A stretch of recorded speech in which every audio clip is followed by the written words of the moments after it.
Saludos, aquí su anfitrión Harley Mitchell por Shock Multimedia con la conexión entre ambiente y desarrollo. Podcast que nos ayuda a conocer cómo distintos interlocutores sociales, distintos líderes gremiales y distintos personajes de nuestro país tienen una perspectiva ambiental sobre los distintos aspectos donde ellos se desempeñan. Por tanto, es muy importante que pongamos atención a lo que ellos tienen que decir debido a que el ambiente y el desarrollo de todos los países está conectado bajo el paraguas del desarrollo sostenible. Y para ayudarnos a conocer un poco más sobre estos temas, especialmente relacionados con la construcción en nuestro país, tenemos a nuestro invitado de hoy, el ingeniero Alejandro Ferrer, que es presidente de la Cámara Panameña de la Construcción, CAPAC. Bienvenido. Gracias, Harley. Buenos días y un gusto estar compartiendo con usted en este programa. Muchísimas gracias. En primer lugar, nos gustaría saber sobre usted, sobre su trayectoria, cómo se siente en la presidencia de CAPAC y cuáles son las perspectivas del gremio para el futuro cercano. Sí, te cuento un poco mi historia. Soy ingeniero civil de profesión, trabajo como gerente de una empresa de construcción que tiene más de 40 años en el mercado. Mi papá la inició. Así que una vez terminé mis estudios universitarios me incorporé a trabajar en la empresa. Fuera de eso, inicié mi carrera en el gremio de CAPAC en el año 2009 cuando fui invitado a participar de elecciones de junta directiva y allí salí electo por primera vez en 2009. Así que tengo una larga carrera en CAPAC como dirigente, ocupando diferentes posiciones, encargándome de diferentes cosas dentro de la Cámara, y hoy estoy ocupando la presidencia del gremio, lo cual ha sido una experiencia enriquecedora a título profesional y personal, y definitivamente un orgullo poderle dedicar un poco de mi tiempo a esta industria que es tan importante para el país. Definitivamente que lo es. Desde 1972 en los foros internacionales se ha hablado del tema de la demografía y su incidencia sobre el ambiente. ¿Tienes algo que decirnos sobre la demografía de nuestro país, hacia dónde se mueve la población, desde dónde se mueve y la perspectiva de la CAPAC y la suya propia al respecto? Sí, en principio tenemos una situación claramente definida y es que el desarrollo inmobiliario y el desarrollo de la construcción ha crecido a una velocidad mayor que nuestros planes de infraestructura. Y esto lo podemos ver hacia el lado oeste, donde hemos tenido un desarrollo de cualquier cantidad de proyectos de vivienda hacia el lado oeste. Sin embargo, ahora tenemos un cuarto puente, ahora tenemos una línea 3 del metro, pero realmente la gente se mudó allí hace mucho tiempo. Así que es un claro ejemplo de cómo la población se desplaza mucho más rápido de toda esta infraestructura, especialmente en el caso de agua potable. Hay grandes carencias de agua potable en el sector oeste y ahora tenemos algunos proyectos que el IDAN está terminando para poder mejorar la situación de suministro de agua en esas propiedades. Lo mismo está pasando a nivel de Panamá Este porque nuestra ciudad se ha estado desarrollando hacia la periferia, como suele pasar, pero a los extremos este y oeste.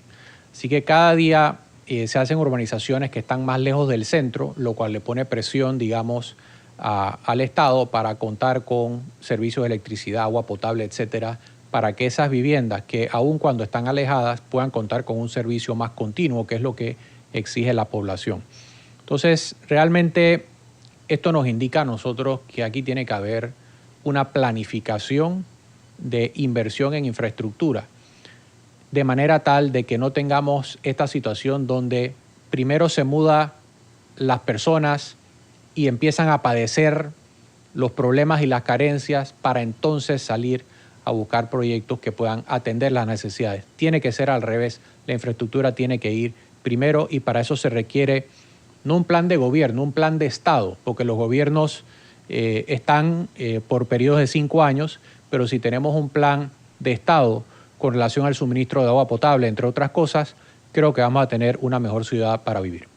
Lo que usted dice me recuerda a la Ley 61 de 2009, que es la que crea el Viceministerio de Ordenamiento Territorial y renombra al antiguo MIBI como Ministerio de Vivienda y Ordenamiento Territorial. Ya esta institución ya pasó los 15 años, ya pasó todo el baile, todos los ritos, ya es, si fuera una dama, sería una señorita. ¿Cómo usted observa el desempeño de este ministerio? ¿Se percibe la diferencia entre la existencia de un ministerio de ordenamiento territorial actualmente y lo que existía antes? Pienso que sí, porque de alguna forma se reviste de esa formalidad a los temas de ordenamiento territorial. Si bien es cierto, aquí en Panamá todavía tenemos un déficit habitacional, todavía tenemos temas de vivienda por atender. Ahora mismo este gobierno enfrenta retos importantes cuando ya el programa del Fondo Solidario de Vivienda ya caducó y no existe más, pero de alguna forma fue un programa que brindó muchas soluciones de vivienda al año que eran adquiridas por la población. Al final es un beneficio. Pero se entiende que la situación fiscal que atraviesa el país pues ya no era un beneficio sostenible. Entonces, sí tienen retos a nivel de ministerio de ver cómo se pueden impulsar, proyectos de vivienda. Hace unos días el ministro estuvo entregando soluciones de vivienda en Altos de los Lagos, en Colón, pero sabemos que al gobierno le cuesta mucho más trabajo construir licitar el gobierno que brindar incentivos para que las empresas privadas desarrollen. Así que es un balance de las cosas y creo que el Estado debe analizar qué es lo que más le conviene. Históricamente hemos visto cómo los beneficios para la construcción de casas son importantes y también está la ley de interés preferencial, conocida por muchos. Así que somos creyentes de que incentivos para la industria ayudan a la construcción de viviendas, que yo creo que es lo que más reclama la población. Panamá es un país que tiene un alto porcentaje de propietarios. Aquí la gente es dueña de su propia casa y estamos acostumbrados a eso, diferente a otros países donde las personas alquilan toda una vida. Entonces, tema de vivienda siempre será un tema importante para atender aquí en nuestro país. No, definitivamente. Y así como son importantes las viviendas, es importante también el personal que las construye. Los derechos ambientales suelen estar imbricados con los derechos laborales y por eso es interesante, dada la coyuntura que tenemos, saber qué perspectivas tiene sobre la futura convención colectiva que se va a tener entre los empresarios de la vivienda y los sindicatos. Y si nos pudieras explicar cómo funciona esto, debido a que un podcast como este probablemente es el primer podcast que vea mucha gente, la audiencia de Shock Multimedia, y sería importante conocer sobre a grandes rasgos cómo funcionan las convenciones colectivas y qué expectativas se tiene sobre la próxima de este año. Muy bien, las convenciones colectivas son, digamos, a nivel de nuestra industria, se vienen realizando desde el año 1974, donde se firma la primera convención colectiva. Y podemos entender que desde que se inició con este proceso hasta la fecha, han pasado muchas cosas en nuestro país y han pasado muchas cosas a nivel de industria. En aquel momento, un grupo de dirigentes de la Cámara vieron como una posibilidad crear una convención colectiva de gremio, es decir, establecer reglas que abarcaran a toda la industria de la construcción, con el tamaño de industria que había en ese momento y con la cantidad de empresas que estaban dedicadas a la construcción hace 50 años. Y eso realmente lo que hizo fue brindar, primero, un espacio de negociación de mejores condiciones laborales, lo cual es legítimo, creo que eso es justo y necesario. Así que cada 4 años existe un espacio entre la industria y, en este caso, Suntrac, como fue el sindicato mayoritario en aquel momento y que se ha mantenido hasta la fecha negociando convenciones colectivas cada 4 años, buscando mejoras en salarios, condiciones especiales, temas de seguridad. Hay un sinfín de cosas de las cuales nosotros hemos conversado con el sindicato a lo largo del desarrollo. Pero lo otro que es importante y que no sé si todo el mundo lo tiene claro es que una convención colectiva como la nuestra le ha dado mucha estabilidad a la industria. La construcción es el sector económico más importante de este país y yo creo que su desarrollo ha sido posible por muchos factores, pero uno de ellos es tener reglas claras. Si mañana aquí hay una licitación de empresas internacionales. Ellos conocen cuánto se paga por un salario en Panamá y es un salario que se paga a nivel nacional, así que es fácil para cualquier empresa entender cuáles son las condiciones básicas que rigen la construcción. En cuanto a lo que esperamos este año, nuestra convención colectiva se encuentra vigente hasta el 31 de diciembre de 2025. Nosotros, como funciona esto, el gremio de empresas no es quien inicia la negociación, sino más bien son los sindicatos los que presentan pliego para iniciar el proceso de negociación y en este caso pues esperaremos cuando eso se dé, discutamos la situación a lo interno del gremio para definir cómo vamos a encarar la negociación de la convención colectiva. Usted mencionó a Suntrac, el cual es un hecho notorio de que tiene una situación jurídica delicada. ¿Esta situación jurídica afectaría el devenir de la convención colectiva? Mire, son dos cosas diferentes, a pesar de que tienen a un sindicato en común, pero son dos procesos diferentes. La convención colectiva es algo que va a vencer a fin de año y el proceso de disolución del sindicato es un proceso judicial que podrá tomar otro tiempo más largo. Así que son dos cosas que no se van a dar a la vez. Definitivamente es un tema que preocupa porque hay cuestionamientos graves contra actuaciones del sindicato que sí son preocupantes y definitivamente es un hecho sin precedentes lo que se está haciendo ahora mismo y es algo que vamos a seguir nosotros muy de cerca como contraparte. Y precisamente como contraparte, ¿qué opina usted o qué opina el gremio de este proceso de disolución, dadas sus características sui generis? Mire, nosotros, primero que nada, es importante que se entienda que nosotros no estamos en contra de los sindicatos y estamos en contra del mejoramiento de las condiciones de los trabajadores. Porque el tema de la disolución del sindicato se puede entender rápidamente como un ataque a la libertad sindical.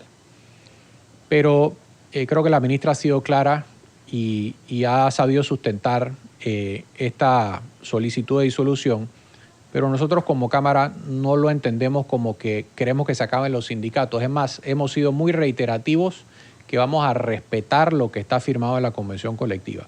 Los trabajadores pueden estar tranquilos de que sus derechos van a ser respetados. Y de darse el vencimiento de esta convención colectiva, digamos que estos artículos, estas cláusulas se mantienen vigentes hasta que se negocie una nueva convención y eso lo hemos sabido respetar siempre en todo el pasado que tenemos como contraparte de negociación de convención colectiva. ¿Esto es para los siguientes 4 años o hasta que se negocie en ese tiempo? Hasta que se negocie una nueva convención colectiva. Muy bien. Mire, que hemos hablado de la industria y de su importancia y lo demuestra la transversalidad que vemos. Hemos hablado del Ministerio de Vivienda y Ordenamiento Territorial, hemos hablado del Ministerio de Trabajo.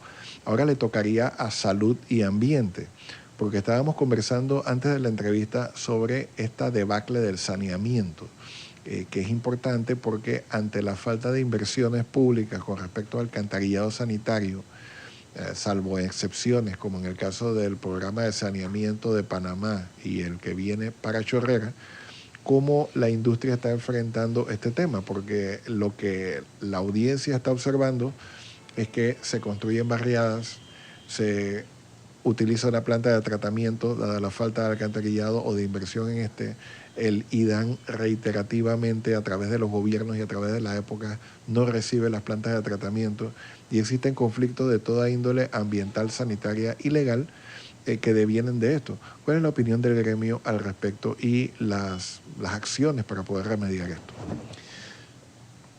CAPAC desde hace años y hace un rato inicié hablando sobre mi trayectoria dentro del gremio, refiriéndome a que en 2009 me inicié en la junta directiva y recuerdo perfectamente una de mis primeras reuniones de junta directiva era precisamente desde aquel momento. Ya era un tema recurrido la solicitud que le hacía la Cámara al IDAN para que reciban la planta de tratamiento y se encarguen de ella. Este tema es bastante complejo y si bien aquí podemos caer en la tentación de señalar a un solo actor como responsable de esto. Nosotros tenemos que entender el problema como un todo. Y cuando digo como un todo significa, primero, la conciencia de un comprador de casa que tiene que entender que las aguas servidas que se producen en su residencia o en un complejo de residencias no desaparecen. Si bien todo está en tuberías soterradas y es algo que nadie ve y todo llega a una planta de tratamiento que usualmente está lejos de las residencias, eso no desaparece por arte de magia. Tenemos que entender que requieren de un proceso para ser tratadas y poder ser, digamos, vertidas en un cuerpo de agua después de pasar por un proceso de, digamos, tratamiento de agua. Y eso lo digo porque cuando las barriadas se construyen en lugares donde no llega la red de alcantarillados, la planta de tratamiento es la solución para poder tratar estas aguas que produce la población. Y si vemos la parte económica y entendemos esto, también sabemos que el tratamiento de agua dentro de una planta tiene un costo, porque hay equipos, hay bombas, hay equipos dentro, hay aireadores, primero que consumen energía eléctrica, que necesitan un mantenimiento y que también requieren de una revisión y de un reemplazo como cualquier componente que en el tiempo sufre desgaste o necesita cambiarse cuando se daña. Y entonces, si todos entendemos que tratar el agua tiene un costo, sabemos que ese costo alguien lo tiene que pagar. Lo que sucede en este momento es que al no poder los promotores traspasarle las plantas al IDAN, aquí hay promotores que tienen años de haber entregado barriadas, urbanizaciones y hoy siguen cargando con los costos de mantenimiento y operación de estas plantas de tratamiento que no son baratos. Digamos que la solicitud al IDAN ha sido de muchos periodos, de muchos años, y el IDAN tiene muchos retos, especialmente en materia presupuestaria, y créame que no ha sido fácil para ellos poder recibir las plantas porque sencillamente no tienen el presupuesto ni tienen la infraestructura para mantenerlas. Y es por esa la razón principal por la que no han sido recibidas a pesar de todas las solicitudes que se han hecho a lo largo del tiempo. Entonces, al final del camino, yo pienso que en parte, si queremos generar conciencia al respecto, creo que las urbanizaciones debieran considerarse como un PH, que así como tiene servicios por los cuales paga, sería bueno que también pudieran manejar sus propios costos de tratamiento de agua a futuro, entendiendo que es algo que mejor se maneja a lo interno de las residencias y cada residencia o cada urbanización resuelve también en parte su tema de tratamiento de agua, viendo que las soluciones a través de traspaso con el IDAN no han funcionado en el pasado reciente. Así que creo que es un tema que habría que encararlo un poquito diferente y que todos asumamos algo de la responsabilidad que tenemos con el ambiente y el tratamiento de las aguas servidas. Muy bien. Para finalizar, el tema de la generación de empleo por parte de la industria de la construcción. Me llamó mucho la atención que escuchando publicidad del año pasado con respecto a la feria de la CAPAC, se enfatizaba mucho en la industria de la decoración, los acabados y distintos temas que orbitan a la propia construcción de viviendas. ¿Pudiera hablarnos un tanto de eso para poder terminar con una nota positiva hacia la generación de empleo que tanto necesita la República? Sí, la construcción es uno de los grandes generadores de empleo a nivel nacional y digamos que por ser una industria cíclica que ha tenido diferentes picos de actividad en el tiempo, tiene una capacidad de contratar gente a corto plazo y hay personas, digamos, con experiencia en construcción que cuando la industria tiene las plazas disponibles se insertan y cuando, digamos, se contrae un poco se dedican a otra cosa, pero hay mucha gente que en los últimos 20, 30 años ha tenido un paso por la industria de la construcción. La construcción básicamente depende de generación de empleo público y privado.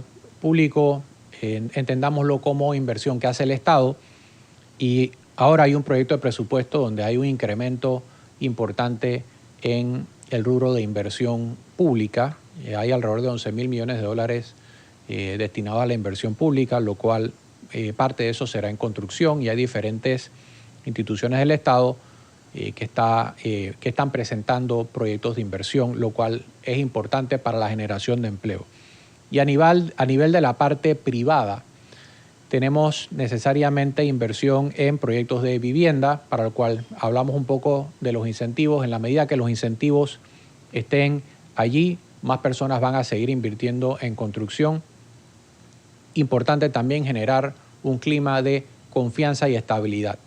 En un país con reglas claras y con estabilidad para invertir, vamos a tener no solo inversionistas locales, sino extranjeros que quieran invertir en Panamá, sino que también las personas, aquí hay gran cantidad de extranjeros que tienen propiedades en Panamá, porque hay beneficios fiscales, porque hay beneficios de inversionista calificado que han funcionado en el tiempo, pero también porque ven en la región, en Panamá, como un país estable y seguro. Entonces, en la medida que podamos mantener a Panamá con esas cualidades que nos destacan en la región, vamos a poder seguir atrayendo inversión y por ende generando empleos a la construcción. Bueno, como visión de futuro también ustedes tienen planificado dentro de la CAPAC un foro sobre edificaciones sostenibles. Esto es muy no solamente de interés de este espacio, sino también para el país. ¿Nos podría contar un poco de aquello? Sí, en el mes de octubre CAPAC organiza un foro de temas de ambiente que históricamente hemos podido desarrollar con el interés de diferentes tipos de participantes. CAPAC tiene una comisión de ambiente a lo interno del gremio que, digamos, discute todo el tema de legislación de ambiente. Recientemente trabajamos de la mano con Mi Ambiente para la creación de la guía de buenas prácticas, que elimina la necesidad de estudios de impacto ambiental para remodelaciones de menor impacto. Y eso es parte del trabajo, o demuestra un poco el trabajo que hemos podido lograr a nivel de nuestra Comisión de Ambiente y Mi Ambiente. Para ser un poquito más explícito, el Foro 2025 se titula Edificaciones Sostenibles y Guías para su Desarrollo, y vamos a tocar conferencias que se basan en los siguientes temas: elementos utilizados en el diseño y las tecnologías verdes que favorecen su desarrollo, beneficio de este tipo de edificaciones y la facilidad para obtener los materiales requeridos, y financiamiento para nuevas edificaciones y, por qué no, transformar las existentes hacia, edificaciones más amigables con el ambiente. Así que ese es el compromiso de CAPAC, organizar estos foros para crear conciencia, porque el desarrollo y el ambiente son posibles. Bueno, muchas gracias, ingeniero. Con esto terminamos este episodio de La Conexión. Como han podido atestiguar, la industria de la construcción no solamente es un motor de desarrollo, sino que también está llena de posibilidades para poder alcanzar la anhelada sostenibilidad del desarrollo de nuestro país. Muchas gracias por estar atentos a este podcast y nos vemos la próxima.